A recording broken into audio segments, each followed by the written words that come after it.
welcome to another Tweedy Outdoors video. I'm here in the Quantock Hills. Isn't that absolutely spectacular? I've started at Lydeard Hill, probably can't pronounce that properly.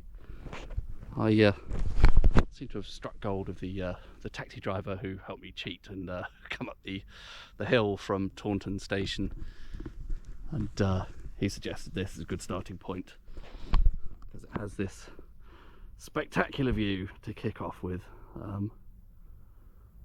Yep, pretty pleased with that. So the plan for today is to walk from Lydeard Hill sort of in the direction of Watchet eventually. I'm kind of hoping I might finally get over this this funk I seem to be having where I've tried to do a Walkng and keep failing at it. A few hours of walking to do. It's already well into the afternoon. I didn't really get myself organised this morning very effectively, but hoping sometime around 6 or 7 to find a nice spot with a nice view. Got a bizarre meal to cook this evening, which may have been ill-advised, but we'll get to that later. And then hopefully, fingers crossed, finally I'll actually manage a proper wild camp. Trying to get a shot here of the heather, the blackberries, that gorgeous view beyond. Yeah, I picked this hat up in Paddington Station, having realised I'd forgotten to bring a hat, and it was actually going to be quite sunny, and I absolutely despise it. I suppose this is the peak of Lydeard Hill. I've only been walking for 4 minutes. It offers spectacular 360-degree views. There's the Bristol Channel over there, more of the Quantocks up to the north, Exmoor in that direction. Lovely mix of gorse flowers and heather there. How pretty. Isn't that nice? Yellow and that sort of pale heathery purple. I do like blackberries, but nothing for me in terms of wild fruits beats the heady joy of a I call these bilberries, also wimberries, sort of wild blueberries. Sorry, taking the stalk off. Might not be quite at their ripest yet. Tastes a little bit sort of bitter, but going through a very nice section along the edge of a bit of woodland here. The beech trees, can't quite tell. More of that lovely mix of gorse and heather there.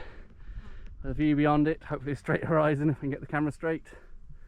I think this next hill, or at least this next area as denoted by the OS map, is called Will's Neck. Unusual. Just taking a quick diversion from the path here because it looks to me to be a beautifully heather covered barrow tumulus. Tread carefully here as I can hear the bees buzzing about. Don't want to disturb them, but that is a beauty as barrows go. Now, I'm rather used to them being, I look a mess already. I'm used to them being just covered in simple grass, and I'm happy with that. But look at that, what a riot of colour with the gorse and the heather, and it's particularly vivid on top of the barrow here. Again, treading carefully, don't want to upset the bees. Get to the top of that. Lovely. Well, you can't see it now because I'm standing on it, but apparently there are some Bronze Age barrows. This may well be Bronze Age on the Quantocks, and there is evidence of human activity here going back to the Mesolithic. This is the trig point, very grand looking trig point. It almost looks like that's atop a barrow. Is that okay? I'm not sure. Anyway,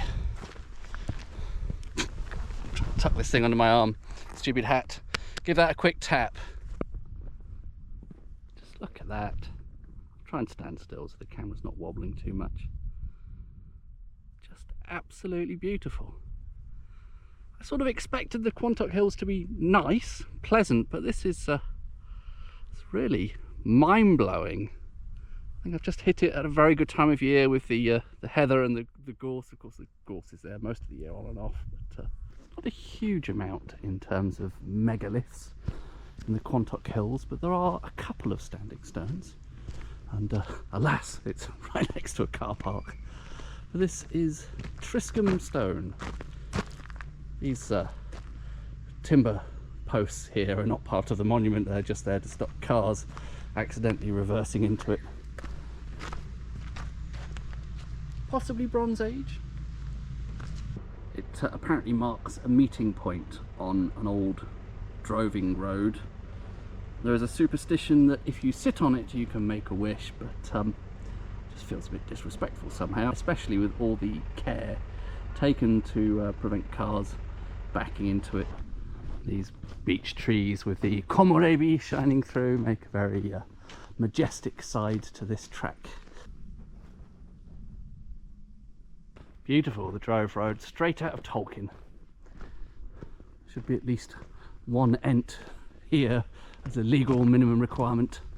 I hope the glee at this walk is not becoming too sickening yet, but this is just magical. I'm really in awe of this. That I think I've commented in a previous long walk video that there is a sort of bit, sort of half an hour or an hour into a walk, where the countryside starts to open up and I get into my stride, and all the endorphins or whatever start pumping from actually doing a bit of exercise, and I feel absolutely fantastic. And I just started immediately as soon as I got to that car park. So, you know, thanks very much for the taxi driver who brought me up from Taunton. What a lovely guy.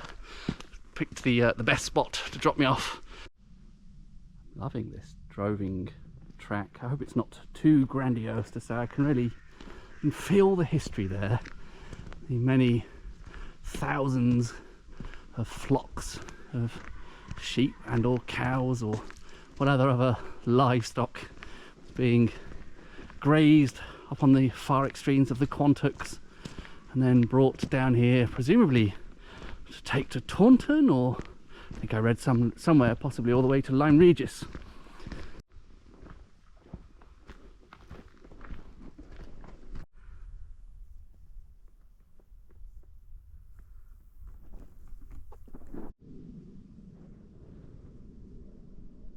I think this is possibly the first and only road we're crossing today. Nice old signpost there. Back out in the open once again. This is the trig point at, I believe it's called Black Hill, according to the OS map. Looks like from here, get a pretty nice view down to the sea, all the way across the Bristol Channel, in fact. I'm going to stop here and have some water, I think. I'm looking at a hot and sweaty mess yet, but there we go, there's another trig point to tap. According to the OS map, there's a little cluster of barrows on Black Hill here, and this appears to be one of them. What a spot for it. I can understand why the person of note of the Bronze Age would have chosen to be remembered here. More of that riot of colour, gorse and the heather. It's also absolutely buzzing with bees. It does make me think possibly finding a suitable flat spot for a wild camp is going to maybe be a bit challenging in amongst all that heather and the gorse and, more importantly, the bees. Quick bit of signage here for Hurley Beacon. A few sheep up here. It's the first sign of livestock I've seen so far on the Quantocks. Very sunken track here, and can you hear the bees? Absolutely teeming with them. A little bit worn out now. Rather nice sea views again. The Bristol Channel, and up here is Beacon Hill, which I think is one of the highest points of this bit of the Quantocks, I'm guessing. And that's actually where I'd put the pin in the map for the end of my walk, although that doesn't necessarily mean I'm going to magically find a good spot to camp around there, but let's see what we find when we get there. Well, certainly a nice spot. Has a trig point, little bump. I'm guessing a near 360 view. Yep, I've got Minehead off in the distance, I'm fairly sure. Watchet down there, both by the sea. Back over there to the Bristol Channel. Possibly even just about enough flat ground pitch a tent. Well, it is very, very exposed here. The absolute opposite of stealth. Yeah, I think that spot there, I'm going to at least make some dinner there. So I'm already quite hungry. It's gone about 6:30 now probably. And, sunset's looking like, I don't know, might be a bit underwhelming, might not, but this is a great spot. I've got these sea views all around, and currently sharing it with the sheep, but they might move on or they might not, but they don't seem particularly bothered by me being here. I found a small collection of rocks lying about, so I might try and erect my own miniature stone circle just here. If you probably need some supports to prop some of these up. How does that look? Call it Tweed Henge. Maybe there'll be a bit of sunset interest over there. I'll keep an eye on it. I'll keep you posted. But, in the meantime, I think I'm going to get on and start some cooking. For tonight's dinner, I'm going to try something possibly a bit ill-advised. I don't think I've ever cooked any Chinese food on one of these videos that I can remember. Many different regions in China. I think here in the UK, of course, most of our Chinese food is sort of very heavily influenced by Hong Kong style, sort of Guangdong or Cantonese style. Quite interested in those other regions of China and what they have to. Not that I don't like Cantonese style, I think that's wonderful, but you know, interested in exploring some of the other regions. And the one that is quite easy to sort of find here in the UK after Cantonese is Szechuan.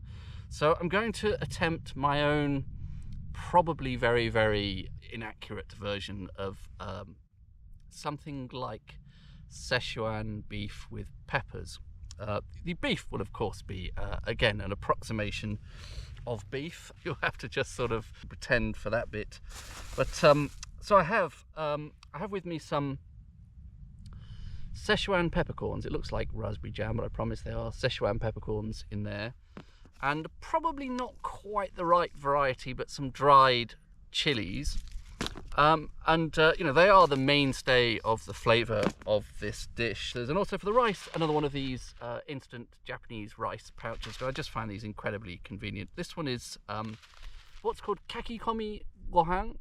It's rice that's sort of mixed in with some flavourings, and in this case it's hijiki, which is a seaweed, and the bits of carrot and sweet corn and stuff in there. So it's a sort of flavoured rice, a Japanese style flavoured rice. So, you know, we're going a bit pan-Asian here, I guess. Bit of Japanese, bit of Chinese.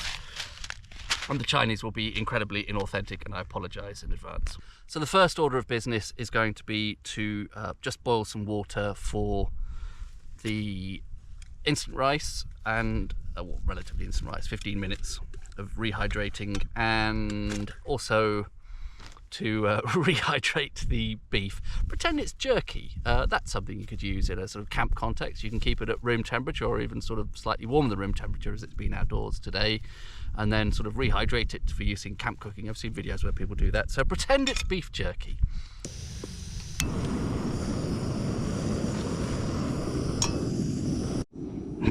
Once again, more than you need to see of my ankles in shot there. While it's doing its thing, I've got this big red, sweet, these long peppers. This isn't a chili pepper or anything, it's not spicy, but just thought we need to add some kind of vegetables. I didn't bring my usual knife, so I'm going to have to try and make do with this rather pathetic thing. I'm not even using the right edge of it, am I?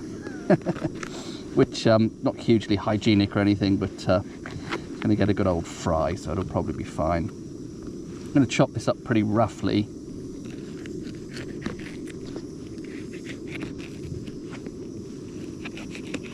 You get the idea. Wow, rolling boil already, brilliant. Right, turn that off. This thing needs about 170 millilitres, and then the rest I'll use for rehydrating the beef.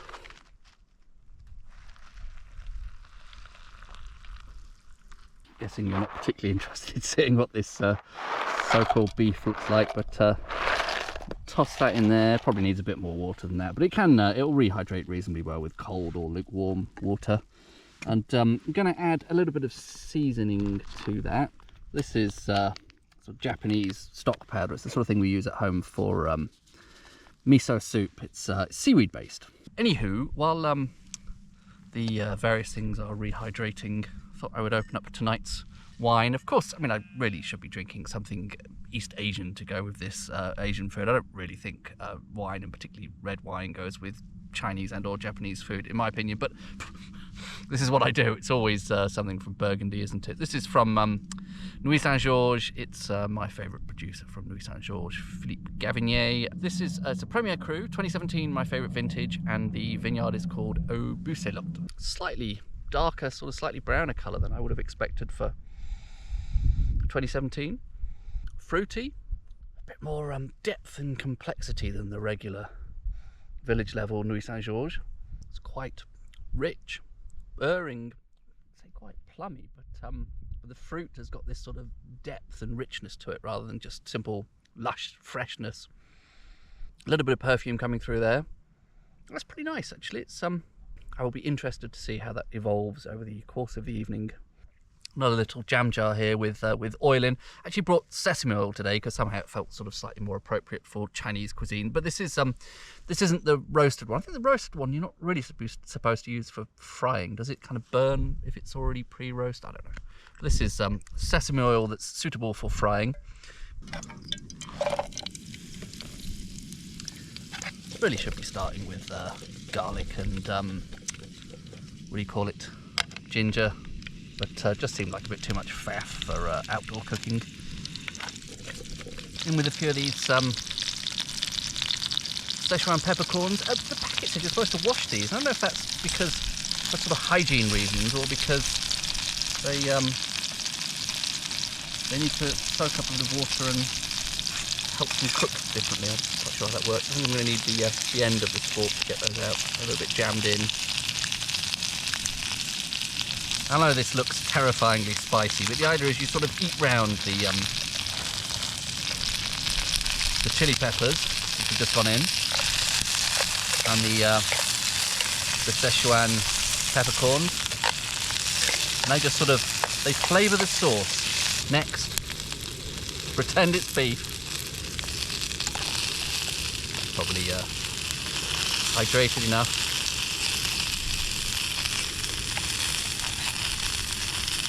I can use the rehydration stock in there as well. That will stop the whole thing burning on the bottom and generate a little bit of a sauce. We're checking what the sky's doing. Certainly not alone. This bit of the Quantock Hills, a guy on a bike has been past twice, and a couple just came, and while I was sort of heads down frying some Szechuan peppers, but you know, classic Tweedy outdoors. You obviously can't smell that, but it has it's a lovely aroma of Szechuan peppercorns. They've got this sort of citrusy kind of, peppery citrusy kind of aroma. It's a bit like something like lemongrass, if you're familiar with that. I think it's a lovely smell. They're the sort of thing that you don't necessarily want to kind of bite into a whole one and eat it. So as I say, you kind of, at least the way I eat this dish when I've had it in Chinese restaurants is to just work around the chili peppers and the peppercorns and eat the other bits. But they give out this sort of beautiful, warm, citrusy, spicy, exotic kind of flavour, and I'm really keen on this. I have a little jar of corn flour. I promise it's corn flour. Quite a key thing, not that I'm an expert on Chinese cuisine, but I think quite a key thing with Chinese cuisine is to thicken sauces, and that helps the sauce sort of cling to the ingredients. And a little bit of corn flour will help to sort of thicken that up. I think first I'm going to give this a splash of soy sauce, because there isn't really a lot of salty kind of stuff in there at the moment. What the hell, just put the whole lot in. Making a big flavour. These sachets you get from sort of sushi places and stuff, very handy for al fresco cooking. Tell you what, let's enhance the quantity of liquid. This I would normally cook with sake at home, but give it a little bit of Nuit Saint-Georges for that unique tweedy flavour. Let that reduce a tiny bit, and then I'm going to just add a tiny bit of water into the corn flour. Okay, so have a corn flour and water paste. Put that in there, give that a good stir, and that should thicken the sauce. It'll cling to the ingredients. How does that look then? Szechuan beef after a fashion, with peppercorns and chilies, Japanese Takikomi Gohan, some Nuit Saint-Georges Premier Cru, a trig point, some sheep over there, sort of a sunset, using the usual boot wine holder. Taste a little bit of the Takikomi Gohan first. Looks nicely rehydrated to me. It's quite a lot of flavour in there actually. It's a lot of hijiki, which is seaweeds go.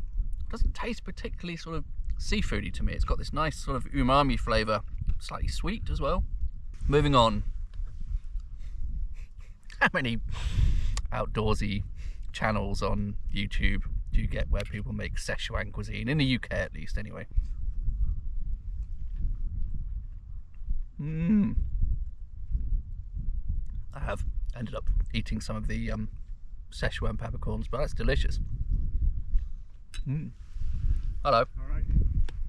I keep getting interrupted by people passing by on bikes. Trying to talk to my imaginary friend here about my Szechuan cuisine. This is great, and it actually is my sort of approximation. It actually is a fair bit like the thing I've had in a restaurant, and I've actually never made this at home before. Made other kinds of stir fries, so I sort of got the basic principles. Oh, I love those Szechuan. I mean, probably it's not a good idea to eat more than a couple, but such an intense burst of flavour. You know, especially given the limited bathroom facilities when sleeping outdoors. Probably not a good idea to eat too many of those things.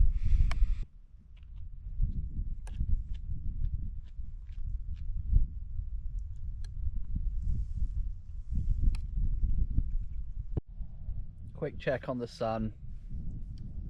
That is the debris that is left over, and this dish is finished if you eat it the way I eat it, by sort of, you know, as I say, eating around the Szechuan peppercorns and the chili peppers, but the flavour they impart to that sauce, it really ought to be a bit thicker than that, and actually probably quite a lot oilier than that. But, just beautiful, really. That worked incredibly well. Very, very pleased with that.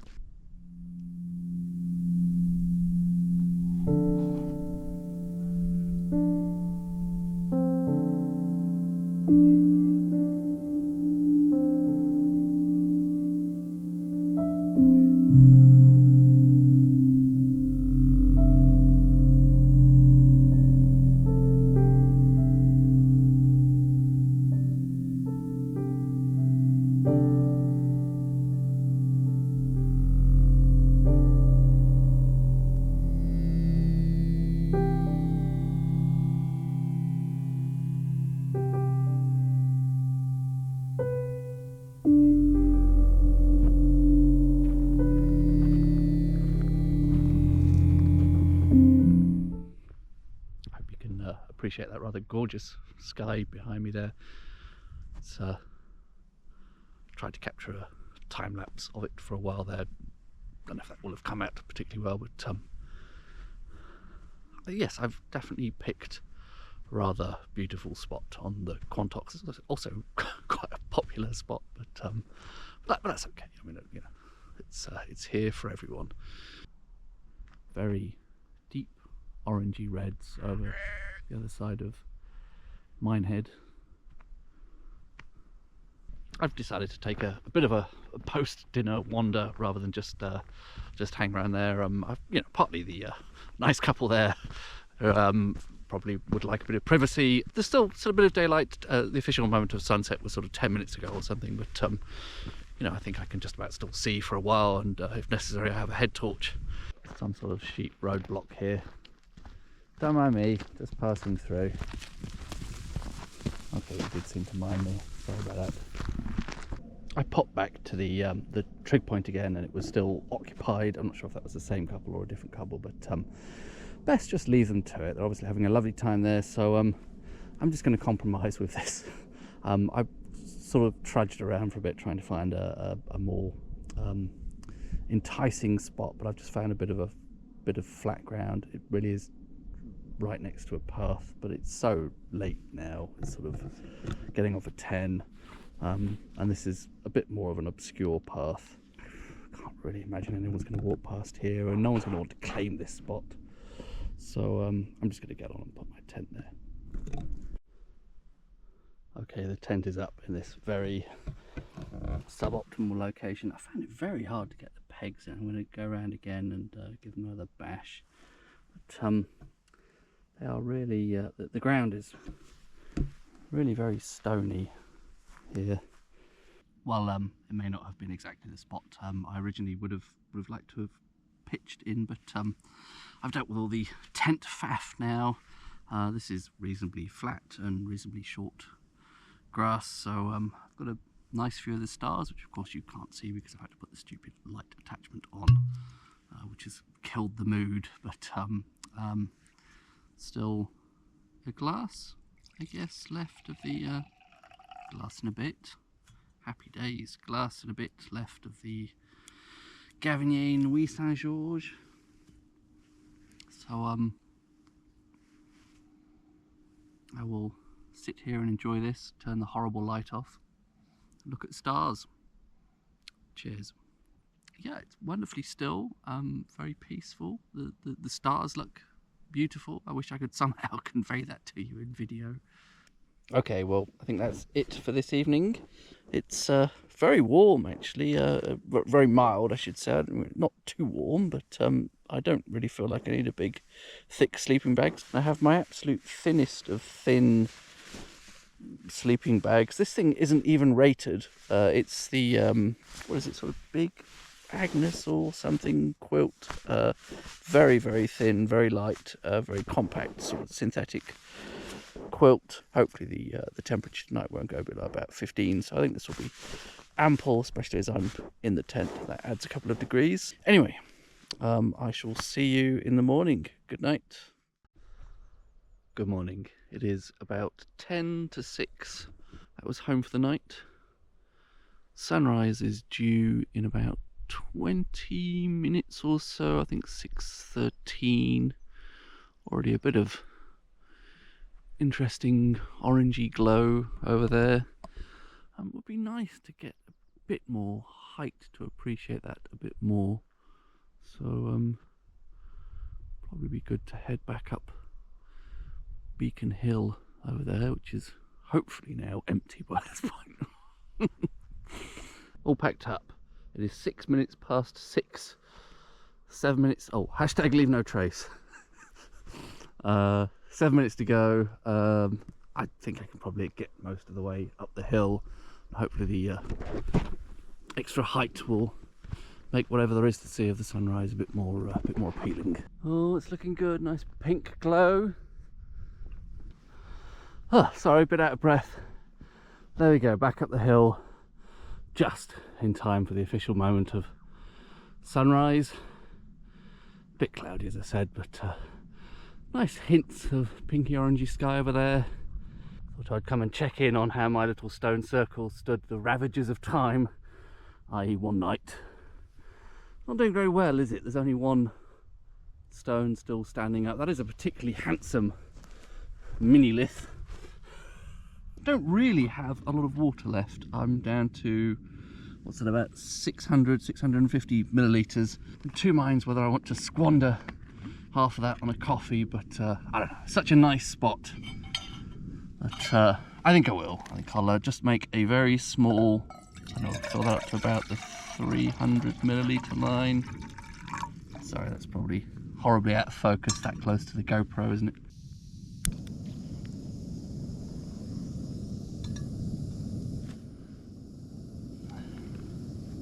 Looks to me like we've got a nice rolling boil. I've had this rattling around in my backpack for a few months now. I can never be bothered with coffee. This probably dates back to April outings, I think. So the outside bag looks a bit tatty, but inside I'm sure it's absolutely fine. Thought thought I'd head over to the trig point to have my coffee. I like being in an Italian cafe when you go and have your coffee at the counter. I think they call it al banco. That's what they look like, in case you're curious. I guess the chocolate's on the inside then.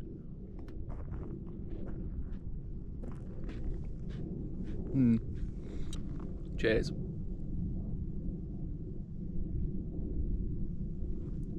Coffee tastes vaguely of seaweed stock.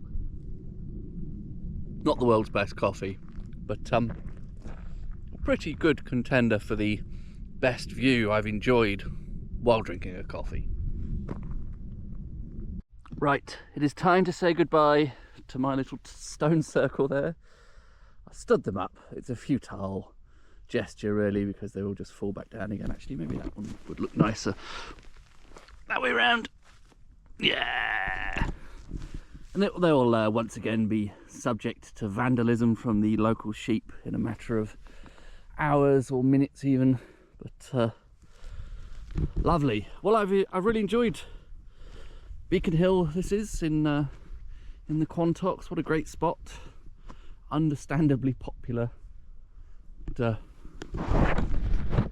the plan from here is to walk down the hill, somehow get to Watchet. It's not immediately clear from the OS map how one goes in a straight line from here to Watchet, but I can see where it is, so hopefully it's not that hard. And then from Watchet, figure out a way to get back to Taunton. Tempting to consider the West Somerset Railway, go by steam. Doesn't quite go all the way to Taunton, but it gets most of the way, and perhaps I can do a bus for the last bit. But I'll see how that works out when I get there, because I think the first steam train of the day is something like 10:30, which is feels like quite a long time from now. It's only just about 7 AM now.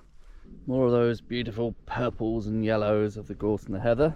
I'm pleased that I've broken what felt like a curse of the last few months of failed wild camps. I wouldn't say it was easy this time either. I feel slightly aggrieved by wild camping videos on YouTube, that they always seem to make it look so easy. You know, you show up and you find this beautiful location and people pitch in the daylight all the time, just brazen, and they never seem to be disturbed by passers-by. And I mean, perhaps I'm overly cautious, you know, perhaps no one would really care about seeing a tent in the daylight, but I sort of feel like if somebody spots your tent, you've lost. Yeah, it was hard work here in the Quantocks, where, you know, despite the fact I'd walked quite a long way, well, it's quite a long way, 7 or 8 miles, Beacon Hill here, following this path down. I think there's a car park at the bottom, so you know, people with cars and or bikes, or just saw a couple of runners just now.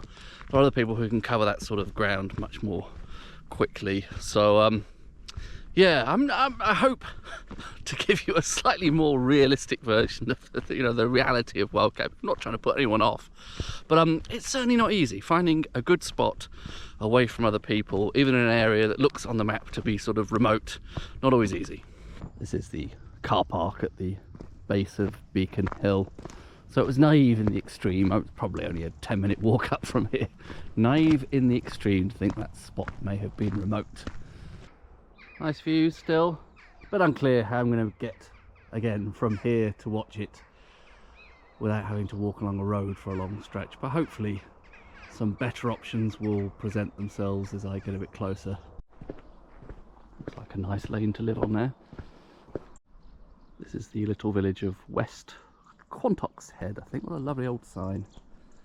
None of these say Watchet, which is disconcerting, but I'm pretty sure it's the same direction as Minehead down that road, at least by road. But again, is it going to be a nice road to walk down? Oh, thank you very much. Cheers. Yeah, this road isn't really ideal. It's national speed limit, single track, so you know, cars going up to 60 along here, but there haven't been very many so far. Hopefully the fact that it's still before 8 o'clock means it won't be incredibly busy. This is the village of Doniford, which is has been mostly consumed on all sides by holiday parks and chalets and bungalows. This is kind of interesting. That was an old cross or an old milepost. Looks pretty pretty venerable. I believe now I'm technically on the England coast path, And so hopefully easy walking from here on. This is more like it. It says coast path may be flooded at high tide. That's reassuring. Really is just sort of along the beach here by the looks of things. I had these grand visions when I was planning this route yesterday that I would take a morning dip in the Bristol Channel in lieu of having a shower, but yeah, somehow doesn't look particularly inviting at the moment. Looks like I'm nearly at Watchet. I can see the lighthouse at the end of the little pier there. Don't know if I've done something wrong, but it just really isn't easy walking. I just couldn't see any well-formed path. It's all very well saying this stretch of the England coast path is flooded at high tide, but well, I mean, of course it is. It's well below the mean high tide level, so not really sure. Strange. Not really sure how you're supposed to negotiate that, but okay, well, that sign rather suggests I did make a mistake there. There must have been some point where I was supposed to get up onto the cliffs, but couldn't see where. Anyway, on terra firma now, let's go and have a look at the lighthouse. Seems like an appropriate place to read a few lines of Coleridge Poetry Corner with Tweedy. This is, of course, the Ancient Mariner, the poem slash sort of poetic saga that is very much linked with Watchet. It is an ancient mariner, and he stoppeth one of three. By thy long grey beard and glittering eye, now wherefore stoppeth thou me? I'll skip a bit. The sun came on the left, out of the sea came he, and he shone right on the right, down into the sea. Skip more. Full lines long. Very long. There passed a weary time, each throat was touched and glazed each eye. And I feel a weary time, how glazed each weary eye. This might have been a nicer excerpt of the Ancient Mariner to read. The fair breeze blew, the white foam flew, the furrow followed free. Short but sweet. Brilliant. Slight snag. Doesn't actually fit. Perhaps I can just angle it. Thank you very much, Watchet Town Council. That is great relief to have a full water bottle again. There you go, there's your Ancient Mariner and his albatross, looking a bit woeful there.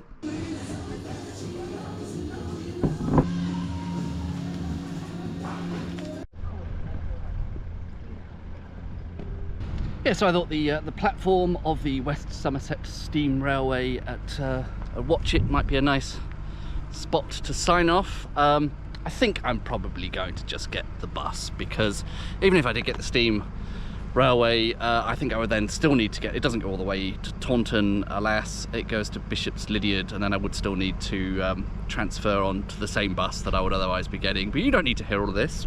I think that's been a really fun adventure. The Wild Camp bit didn't exactly go to plan, but that's all part of it, really. You need to be sort of flexible and improvise on the spot, and you know, I did at least get to enjoy dinner and breakfast on that really scenic spot, and it was, you know, obviously unrealistic to expect to be able to hog it to myself all night, and I found a perfectly reasonable place to camp with nice flat ground. Beautiful, the Quantock Hills. Difficult, if I'm honest, to do a wild camp in. Perhaps easier on a day with bad weather and or out of season. I was here midweek and I naively thought it would be quieter than it was. I mean, most of the way was pretty quiet. It's just that particular spot that I'd chosen, perhaps naively, thinking it might be quieter than it actually was. Anyway, thank you very much for watching. I hope you enjoyed that. I hope that's the end of my losing streak when it comes to wild camping. I hope I've broken the curse, and I will see you on the next one.